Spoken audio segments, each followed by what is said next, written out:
Kim, I want to start with you.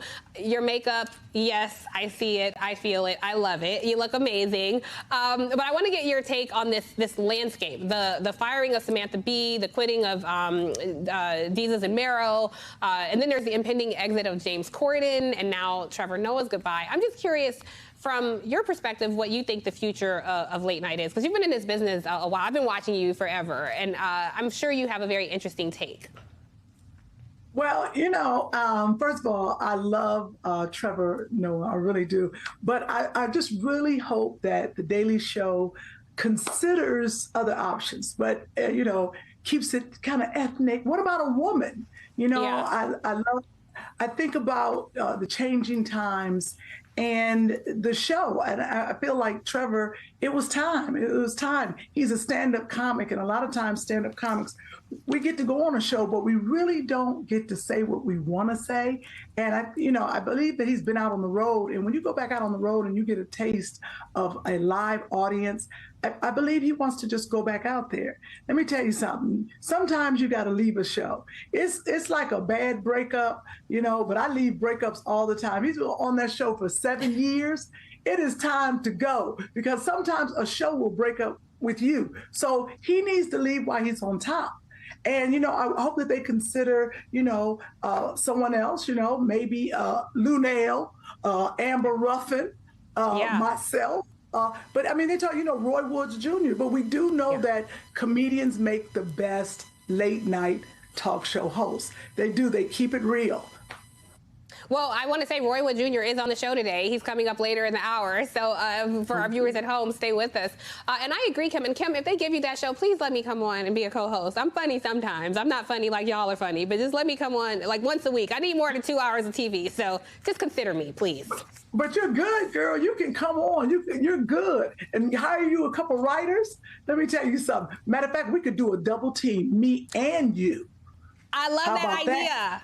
I love that idea. Well, we got to figure out what we're going to do with Ali, because Ali, I got to bring you in the conversation. Maybe it's a trio. Yes. Maybe the three of us host the show, because I would love to see you. And Ali, I have to say, one thing that I love about you and your comedy, you have a very unique background, and I think you bring a different lens of diversity to this. You were incarcerated for a number of years. That's where you started your comedy career, and that's one of the things that I love about you when you fell on my radar. I'm curious your take on late night. And honestly, do you think it still has the same cachet it does? Because you have a special on YouTube, and people aren't necessarily putting all their stuff on network television these days. Let's be honest. Let's be honest, Tim. Thank you for having me. Let's be honest. Late night TV has been dead since May 27, 1994, 25 years ago for me. I haven't watched late night TV since Arsenio. Because, see, Arsenio had a balance of being quirky, being funny, being informational. He brought everybody on. I saw Farrakhan and Bobcat Gold on the same show with Arsenio. I haven't watched TV since late night since Arsenio, because it hasn't been somebody who made me want to watch. I couldn't miss Arsenio. Yeah. I tuned into Trevor Noah to see Roy. I went on. I'm just saying, this is for me. But everybody got their own opinion about late night TV. Kim, what you got to say, Kim? Yeah, just because you watch late night TV, have it. But you got to remember, as soon as Arsenio got political and brought on Farrakhan, he was canceled. See, you got to understand. It's the problem. Okay. But I tuned in to see him talk to, and he knew he was going to get canceled. That's the thing about late night. If we don't have somebody who's a risk taker and be able to go back and forth, I'm not watching somebody who even kill all the time. Like, hey, man, I want to come on. My monologue is I'm going to say something about Herschel. I'm not going to be politically correct all the time. I'm not going to be far to the left, far to the right. I'm going to be encompassed of everybody. That's what I need as a late night person. I don't want to watch one person being even killing all the time, just playing it safe. Farrakhan came on. But Ali, you did have like Black folks in the writer's room on some of the, like Conan had a Black writer on his staff. Like there were people who were behind the scenes. I'm curious though, like thoughts for who's in front of the scenes. Because like right now, you know, there are 3 Black people on screen, but we also have to consider like there are people from the disability community, there are indigenous comedians, there are Latino comedians, AAPI comedians, Muslim comedians. You know, I mean, I think Hassan Minhaj is one of the best out there. Hassan Minhaj would be a good one. Ali Sadiq is very Muslim as well. And Ali Sadiq, my brother, please.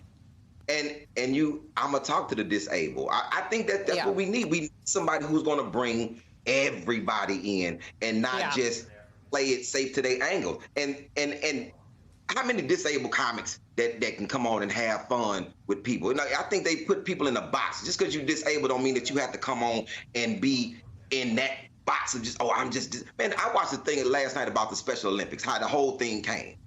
So as a talk show host, I'm gonna come on and talk about the history of things and get and encompass people so they can understand and learn. We need that as a late night audience and somebody that's fun.